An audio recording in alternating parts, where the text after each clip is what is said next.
दोस्तों आज मैं आपको एक लव स्टोरी सुनाता हूँ जिसमें एक लड़का और एक लड़की होते हैं। तो दोस्तों आइए सुनते हैं। श्याम नाम का एक लड़का था और सुमन नाम की एक लड़की थी। लगभग दोनों का उम्र 6 और 7 वर्ष का था।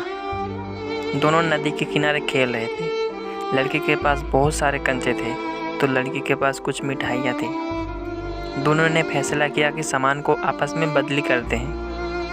श्याम ने सुमन से कहा, आप अब मुझे अपनी मिठाइयाँ पूरी दे दीजिए और मैं आपको अपने पूरे कंचे दे देता हूँ।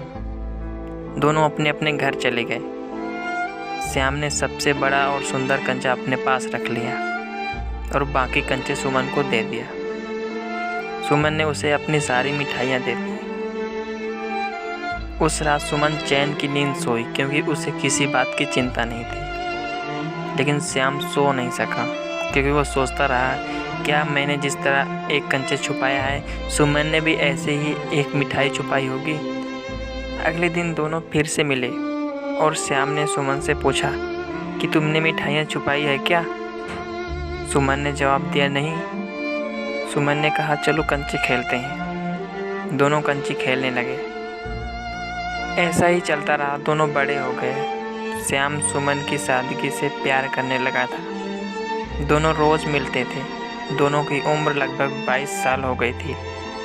सुमन को पता नहीं था कि श्याम उससे प्यार करता है। श्याम अपने दिल की बात सुमन को नहीं बता पा रहा था। दोनों एक ही कॉलेज जाते थे। सुमन किसी और लड़के के साथ बात करती थी तो श्याम को बुरा लगता था।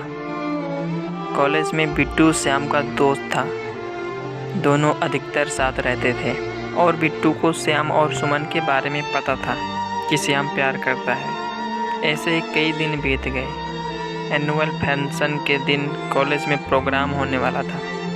श्याम के सभी दोस्तों ने उसे भाग लेने को कहा और सुमन भी भाग ले रही थी। बिट्टू श्याम को अपनी मन की बात सुमन को बोलने को कहता था। रात हो गई। श्याम और सुमन दोनों सबसे पहले कॉलेज आ जाते हैं क्योंकि श्याम ने जल्दी जाने की जिद की थी। तभी एक लड़का आ गया और सुमन से बात करने लगा। श्याम प्यार का इजहार किए बिना वहाँ से चला गया। एक लड़का उसके पास आया। उसने कहा कि वो दोनों आपस में प्यार करते हैं, तुम सुमन से दूर रहो। श्याम कॉलेज के छत पर जाकर बैठ गया। कुछ देर बाद सुमन श्याम को ढूंढती हुई आई और श्याम को इस तरह चुप बैठे पूछने लगी, क्या हुआ श्याम। वो कुछ नहीं बोला और नीचे चला गया। सुमन उसकी नाराज़गी दूर करने के लिए पीछे जाती है पर श्याम उस लड़के की बात को याद कर गुस्सा करने लगा। बिट्टू श्याम को ढूंढते हुए आया। फिर सुमन वहाँ से चली जाती है। बिट्टू श्याम से कहता है कि वो लड़का सुमन को पाने के लिए तुझे झूठ बोल रहा है। सुमन उससे प्यार नहीं करती है। मैंने उसकी बातें सुनी हैं। जा आज अपने दिल की बात बोल दे। श्याम दौड़ते हुए सुमन के पास जाता है और सुमन को आई लव यू बोल देता है। सुमन भी बचपन से श्याम से प्यार करती थी पर बोल नहीं रही थी। उसने भी अपने प्यार का इजहार किया। तो दोस्तों ये रही इन दोनों की कुछ लव स्टोरी। तो दोस्तों आई होप आपको समझ आ गया होगा कि अगर आप भी किसी से प्यार करते हैं तो आप भी बोल दीजिए।